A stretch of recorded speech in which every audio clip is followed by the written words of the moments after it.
Correct. Yeah, we were in Ocala, Florida. Oh God, the humidity Hot, and the heat. Yeah. hot, Oh, it's unbelievable. hot and humid. Yeah, for Yeah, sure. comparable to Haiti. I've been to Haiti, and it was reminding me of being in Haiti. It was, yeah. Oh, it was. No disrespect to you people in Florida, but I don't know how they do it. There's Yeah, no way. I'm we love spoiled.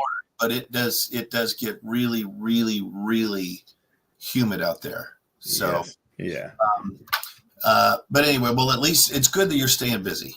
Yeah, absolutely. That's a good thing. That's a good thing. It's kind of like that feast or famine. You have nothing, and all of a sudden, your calendar just fills up. And with travel, it's an interesting spinning of the plates, as they say, Yeah, between family and work and yeah, all yeah. that good stuff. Growing up, my dad used to say, who started our company in 1967, used to say, "When it rains, it pours, and Mhm. when it pours, you catch as much of that water as you can because at some point you're going to have a drought. So work your ass off." That's it. So, That's it.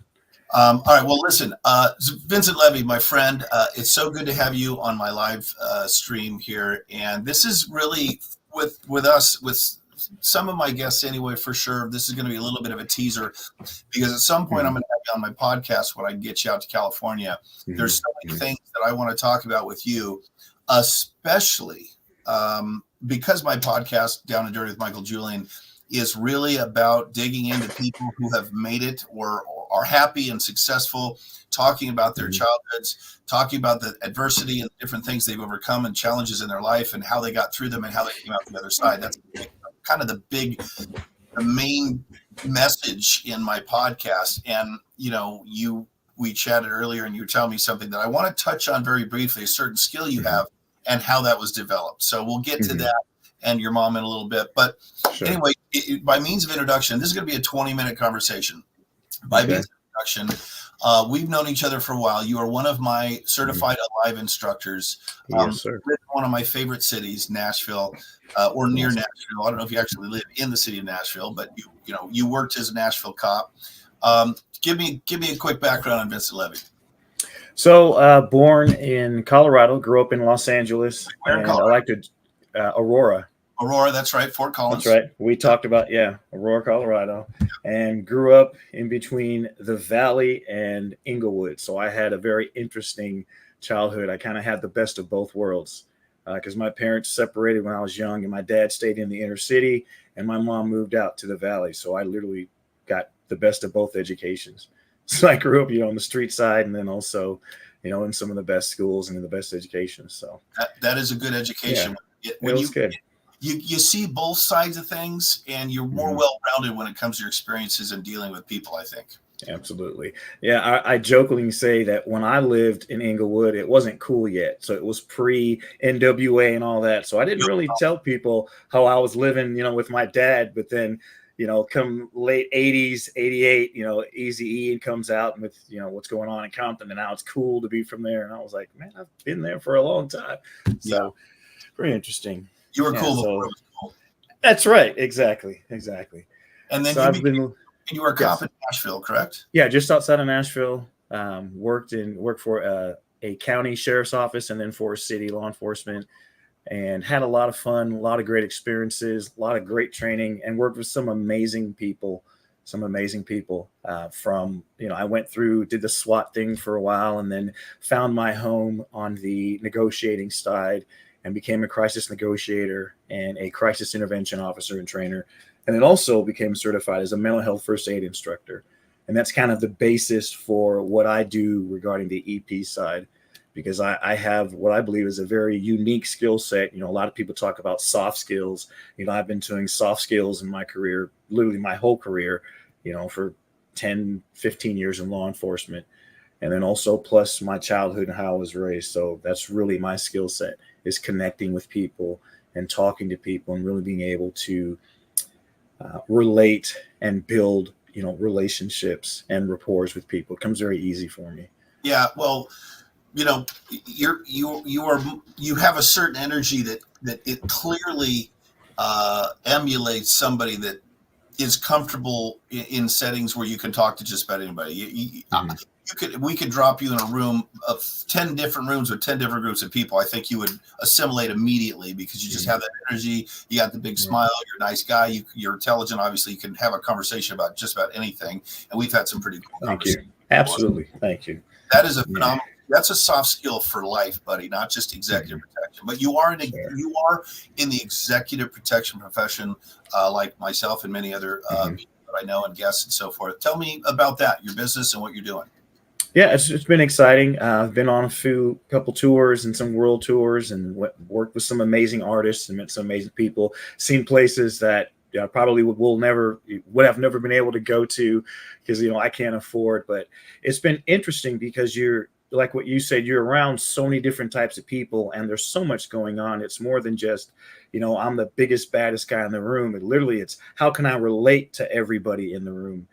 How can I relate to the director of security at the Four Seasons in blank and get them to give my artist access to back a house and do things that they normally wouldn't do. From that to dealing with venue security on making sure barricades are set up the way my artists like them, or rearranging certain individuals. So it's been an interesting ride. I've had a lot of fun and met some amazing people like yourselves in the industry. And what I find is most rewarding is how we all have like this common thread. There's something that we all growing up did that kind of connects us all. You were raised in a house, law enforcement, your dad did the PI thing, and situational awareness and things like that. And that's what I find interesting is all these guys from these different walks of life, but there's like this common thread that we're all protectors and have like our niche that we're all really good at. I mean, you're just like you've got a very larger than life personality. You're, very personal. People are drawn to you. So yeah, I've had a lot of great fun. I appreciate that. That's very cool. A couple things I want to touch on. First of all, you have created your own situational awareness program, and like the A.L.I.V.E. program, you've got an acronym that describes it, and you are going to be we're flying you out to Scottsdale to film the online program that will be the A.L.I.V.E. Situational awareness program, but it's your program. It's CALM. And CALM. Yeah, so it's a verbal de-escalation program, and it's CALM. The acronym stands for Communication Awareness Listening Method, and it's Conflict Avoidance Listening Method is what I call it. But the 4 pillars are communication, awareness, language, and mindset. And I created that program based on my years in law enforcement and as a crisis negotiator and also as a crisis intervention officer. And for those of you that don't know, when you're a CIT officer, you get dispatched or you get to jump calls where an individual is deemed to be going through some type of crisis. So I've had numerous conversations with vets that were suffering from PTSD, that were in hotel rooms contemplating making bad decisions, or individuals that were contemplating taking their own lives. So I've had a lot of reps doing that as an officer. And then the way I was raised, very unique, as we kind of talked about earlier, and you let me know when we're ready to segue into that, but just dealing with understanding people and really developing active listening skills before I even knew what that was, which is more than just using your ears, but understanding the entire being of the person while they're talking. Now's as good a time is the program. You mentioned it. Now's as good a time as any. Explain to me explain to the audience what you said about your relationship with your mom, because it's a very unique skill from a very unique situation that most people never learn their whole lives, but you learned it very young. Explain that to us. Right. So my mother is an artist. She's an accomplished artist. She's traveled and had art galleries. But at I believe it was age 16, she lost her hearing because she was allergic to penicillin. They gave her penicillin and she started to lose her hearing. So she's 81 years old. So during that time, her family, no excuses. It was like, hey, okay, you're losing your hearing, but that's not an excuse. Still live life, still do what you need to do. And that's always been my mother's attitude. Never an excuse, because if I can do things, you can do it. She raised me with this phrase, can't, never, could. I was never allowed to say I can't. Good. So as I grew up, my mother proceeded to lose her hearing. She wore hearing aids. And I remember my earliest memories of being 5, 6 years old, watching cartoons, and I had to be my mother's hearing, her extra set of ears. So back in those days, before the fancy devices they have now, she had this yellow phone with this amplifier, and she pressed a button and it would just basically amplify the sound of the person on the other side. So imagine, 6-year-old Vince is laying in front of the television watching cartoons, and my mother's on the phone, and she would start to have trouble hearing what the person was saying. So she would stop and say, Vince, come here, tell me what they're saying. So I would get up, walk over, and I would tell her what's going on, give the phone back. Well, I wanted to watch cartoons. So what I started to do is I developed this skill where I could watch the cartoons, be focused on the cartoons, and I could hear the conversation and process what was going on with another part of my brain, just rep after rep. And what I started to do is when I would hear her having trouble, before she would even ask me, I would get her attention and say, hey, Mom, Michael said blah, blah, blah, blah, blah. And I'll go back to my cartoons.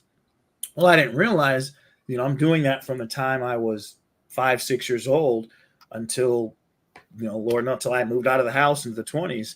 And what's funny is now, I think 2 years ago, maybe 3, my mother received a cochlear implant, which is this device where they bypass the actual ear and go to the brain so she can hear now.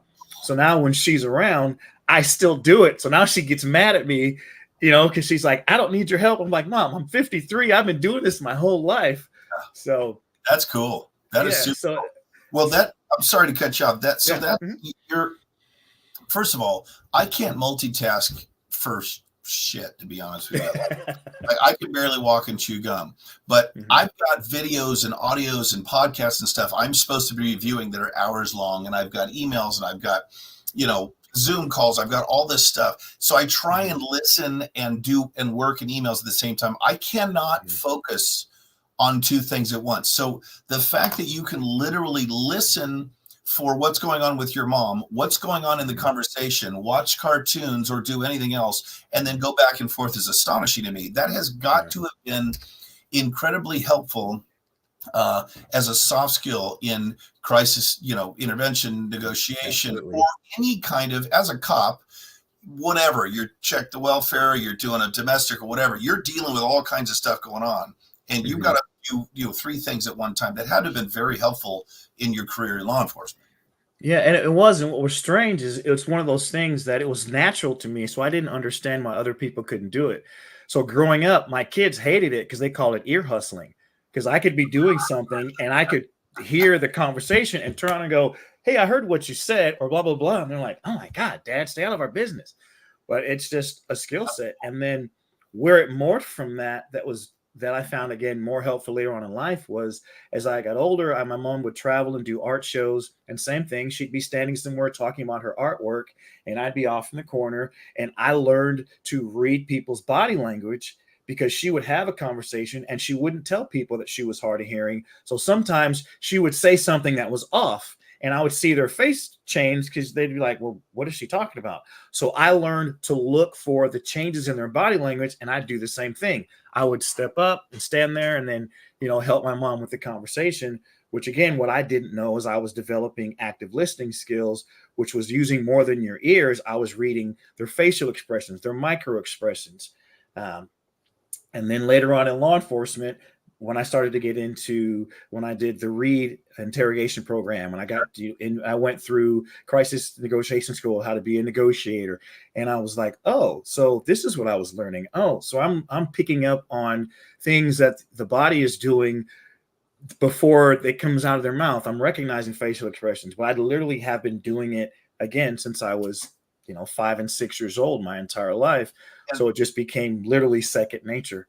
And no wonder that you are so good, and it was so natural for you to create a situational awareness program, because it is second nature to you. Like you're studying people subconsciously before you even realize it. So you're getting cues and triggers from one little micro expression that your brain processes and goes, wait a minute, that's a red flag for what could come next. So you're way ahead of the game, and that makes sense why your calm situational awareness program is so great, and obviously why I'm excited about it being the situational awareness program for A.L.I.V.E. That is fantastic. Thank you. Now, so tell me, well, besides the fact that you look like Terry Crews, who would play you?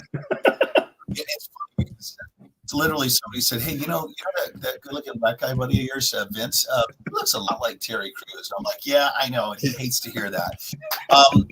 No disrespect, Terry. No disrespect. Oh my God, I love Terry Crews. I think the guy's amazing.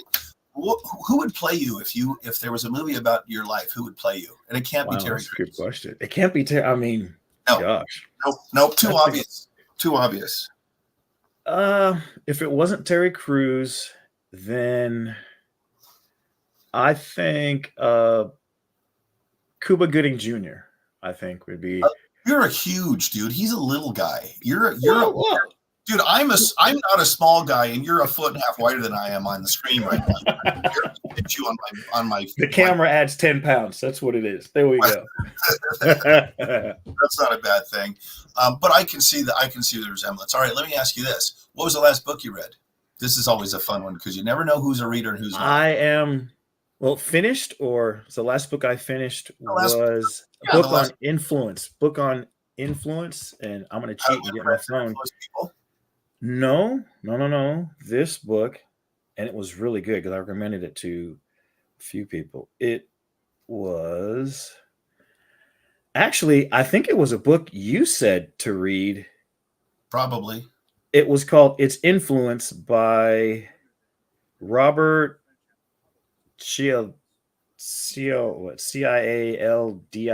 Robert B. Cialdini. That wasn't me. No, that wasn't you. Really good book on influence, and it talks about how we influence people and subconsciously and everything from how we dress to how words that we use and techniques. It's not a sales book, but it gets into the psychology of how we influence people, which I'm always into that because that's part of what you do as a protector is you want to influence people's behavior, whether they're trying to do something bad, you want to influence them to make a different choice. And if you can do that without using any words, by using body language, by using eye contact, then the more tools you have, the better. That's true. Well, okay. So I was just thinking of another question because we know what you're good at. We know that this situation awareness and this ability to listen to multiple things. What is Vince not good at? What am I not? Resting. I can believe resting. That. Resting on the go, guy. Resting. Like we joke, we have a TV in our house, but we never use it because I figure if I'm watching TV, I'd rather be doing something that I can learn something from. So I'd rather be reading a book or listening to a podcast or watching a video where I can learn something. So it's really difficult for me to just kind of turn off and, watch. Recently my bonus daughters and I have been watching SWAT, and they enjoy it because I rip it apart and I'm like, that's not real. We wouldn't do that, but that's kind of our new thing now. So I've been doing a little better in that regards. That's pretty cool. That's for bonus girls. What are you most passionate about? Helping people to be better, helping them to become better versions of themselves and achieve what they don't think is possible. So I really enjoy seeing people grow, and I'm very excited. You what? Did I lose you? You muted yourself. That's okay. Let's see. Let me ask you. Unmute. There we go. Well, did I unmute you? Oh, I'll bet your earpods went out. Your earpods went out. That's okay.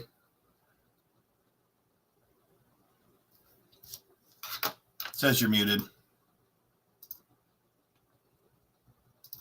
Maybe you can change your microphone. Technical difficulty. There we go. I hear you. There we go. Yeah, all good. You there? Yep, we're good. All right. I don't know what happened. Shit happens though. Technical difficulties. What were you talking about? Oh, what was your first job? Very first real job. I love it. I was a dishwasher at Gelson Supermarket. How old? And I was 17. And the funny story was the person that gave me a job said I could either be a box boy, and I think it was $7.25 an hour, or I could be a dishwasher and make $9 an hour in the kitchen. And I was like, that's easy math. And so I'll learn to wash dishes. Yeah. So I was in the kitchen, and that's where I learned how to speak Spanish, because everybody in the kitchen was from somewhere and they would not speak to me in English. So I learned Spanish that way. That's very So, cool. I did not know. story. Now I know you know multiple languages. Random, yeah. Especially in the kitchen. I'm deadly in the kitchen when it comes to my Spanish. That is very cool. What is your most memorable time in a career, in any career? Like what most memorable moment you've had, whether good, bad, or indifferent? Well, it'd probably not be indifferent if it's memorable, but what is a moment you've had that was just like always that sticks out in your mind? That's a good question. Most memorable.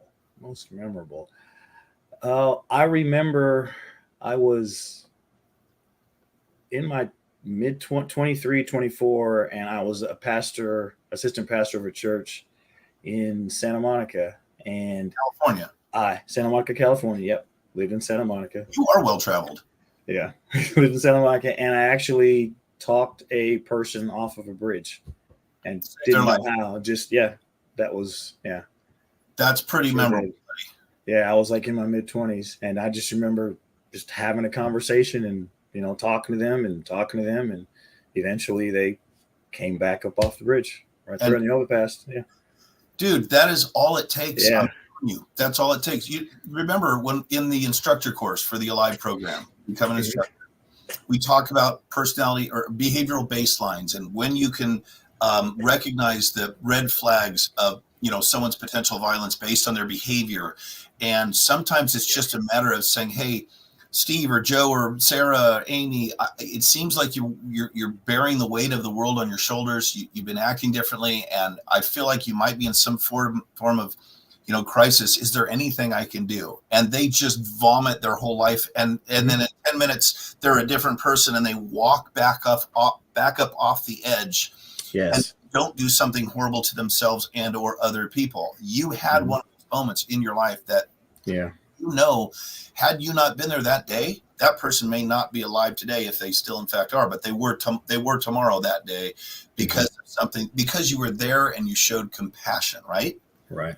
Yeah. Empathy and compassion, and just taking the time. And that's one of the challenges with the society we live in right now, because we're so distracted with devices and this and that we miss out the fact that sometimes somebody just wants to have a conversation where somebody can look them in the eye and give them attention without looking at a watch or, looking at a device, or, it's what's missing in our society. We've become so high tech that we're low touch. We need to change that. You're absolutely right. And we talk about that in A.L.I.V.E, and it's so unfortunate. And we don't know how we affect other people because we're not there 10 minutes later to see how they're affected. So if you leave the house and say to yourself, I'm going to affect 5 people's lives in a positive way today, just by a smile or a hi or how are you or how's your day or a thank you or dropping a buck in a can of some homeless person's hand. We don't know how profoundly we can affect other people because we're not there to see it. But the fact of the matter is we can, and it may be one tiny little positive gesture that literally saves a life. You obviously, it was bigger than tiny. It was an actual conversation, but you showed empathy and frankly, a little love to another human being. And that's amazing. Thank you for doing that. And thank you for sharing that. Right. Yeah, I'll share. This just came to me, and I want to share this. There was a tornado that came through where I live a few years back, and we had some lives that were lost. A lot of people lost their homes, and we were working, 12, 15-hour shifts, some longer than that. And a couple months ago, a woman approached me, and I forget where she worked at a bank, and she said, "You don't remember me?" She said, "But I will never forget you." I said, "What happened?" She said, "Well, you were at whatever intersection I was posted up at this certain intersection where there was a lot of damage, and we were only supposed to allow the people that lived in the area to go in." And she said, "It was literally the worst time of my life. I'd lost my house, everything." And she said, "But every time I pulled through," she said, "you smiled at me and you spoke to me." And she said, and she got teary-eyed, and it makes me get emotional. And she said, you were the reason I was able to keep going. She said, I want to thank you. She said, your smile and your energy. She said, you were, even though it was a horrible situation, you smiled at me, you waved. And she said, I will never forget you for that. And I thought, wow, like you said, you never know.